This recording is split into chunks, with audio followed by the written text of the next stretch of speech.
Bienvenue. Aujourd'hui, on se penche sur Charlie Chaplin. Une icône, bien sûr, le créateur de Charlot, tout le monde connaît. Mais l'homme derrière, il reste plein de mystères, de contradictions. On s'appuie sur un portrait radio assez détaillé. Oui, et pour comprendre Chaplin, faut peut-être commencer par le début, non?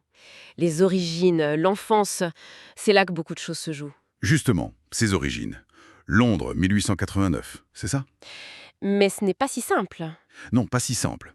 Londres, 1889, c'est la version la plus probable. Mais Chaplin lui-même, il a cultivé une certaine ambiguïté. Ah oui, Oui, il laissait entendre qu'il pouvait être français ou que sa mère avait des origines juives. Il voulait pas que ses débuts modestes, cette pauvreté, lui colle à la peau comme un stigmate en fait. Parce que la pauvreté, elle est bien réelle. On parle d'une enfance à la Dickens, dans les quartiers pauvres de Londres. tout à fait. Un univers très dur. Le père, chanteur de music-hall, il disparaît assez vite du tableau. Et c'est la mère, Anna, artiste elle aussi, danseuse, chanteuse, qui est au centre. Et vraiment sa première source d'inspiration pour le mime. Il disait d'elle que c'était une mime prodigieuse. Exactement. Et il y a cette anecdote fondatrice. Il a 5 ans, sa mère est sur scène. Sa voix se brise, Et c'est lui qui monte pour la remplacer. oui, au pied levé. Et pour faire rire le public, il imite sa mère, sa voix qui flanche. C'est son premier succès. Mais ça signe aussi involontairement la fin de la carrière de sa mère. Terrible. Terrible, oui, et ça marque le début de son propre parcours sur scène. Des troupes d'enfants, le mélodrame. Les Eight Lancashire Lads, le mélo populaire. Ils tentent même le cirque, mais ça marche pas. La rencontre clé, c'est Fred Carnot. Ah, Carnot, le maître de la pantomime. Qu'est-ce qu'il lui apporte exactement? Carnot, c'est l'école de la rigueur, de la précision. Ce que Chaplin appellera plus tard la concentration silencieuse. L'art de jouer sans un mot. C'est fondamental pour lui. Et il découvre Max Linder aussi à Paris. Oui, en 1909, aux Folies Bergères. Il dira que Linder était son professeur. Toutes les pièces du puzzle se mettent en place, quoi. Et puis c'est le départ pour l'Amérique, 1910. Max Sennett, Lucky Stone. Exactement, le temple du burlesque, du slapstick.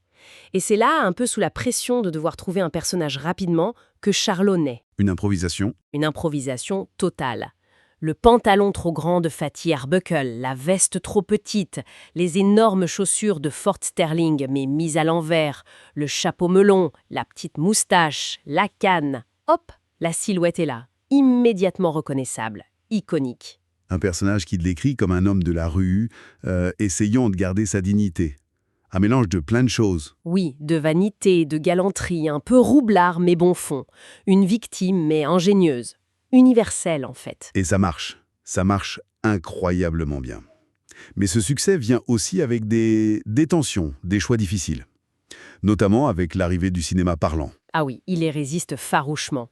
Pour lui, la pantomime, c'est le langage universel de l'émotion.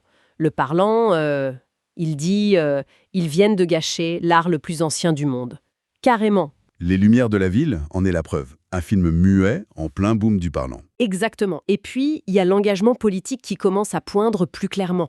Les temps modernes, en 1936, c'est la dernière fois qu'on voit Charlot. Et c'est une critique assez directe de l'aliénation au travail, de la machine. Comment c'est reçu? Mitigé. Une partie de la critique est froide. Et surtout, ça nourrit les soupçons de sympathie communiste. C'est le début des ennuis politiques, si on peut dire. Et ça ne s'arrange pas avec le dictateur. Ah non, là c'est une charge frontale contre Hitler, incroyablement courageux à l'époque. Les USA ne sont pas encore en guerre.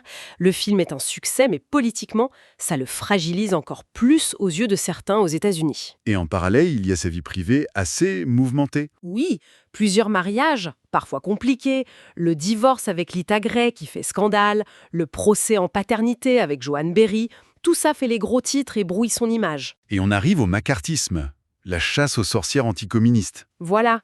Et là, Chaplin est une cible. Ses prises de position, ses fréquentations passées, tout est ressorti, examiné, le FBI enquête. Et le coup de grâce arrive en 1952. Oui, il part en Europe pour la première des feux de la rampe, et pendant qu'il est en mer, il apprend que son visa de retour aux États-Unis est annulé. Il ne peut plus rentrer. C'est l'exil forcé, Il s'installe en Suisse. au manoir de Ban, à Vevey, avec Una O'Neill, sa dernière femme. Il y restera jusqu'à la fin de sa vie. 20 ans d'exil avant une forme de réconciliation avec Hollywood. Oui, l'Oscar d'honneur en 1972. Un retour très émouvant, très médiatisé. Et puis il est anobli par la reine d'Angleterre peu avant sa mort. La boucle est bouclée, en quelque sorte. Quel parcours quand même, de la misère noire de Londres à cette gloire planétaire, puis l'exil, et enfin la reconnaissance. Un génie, c'est sûr, mais un homme complexe, engagé, qui a payé le prix fort. Tout à fait. Et pour finir, au-delà de l'artiste immense, cette figure qu'il a créée, Charlot, ce héros très moyen, comme il disait, qui se débat avec malice contre les coups durs, contre l'injustice.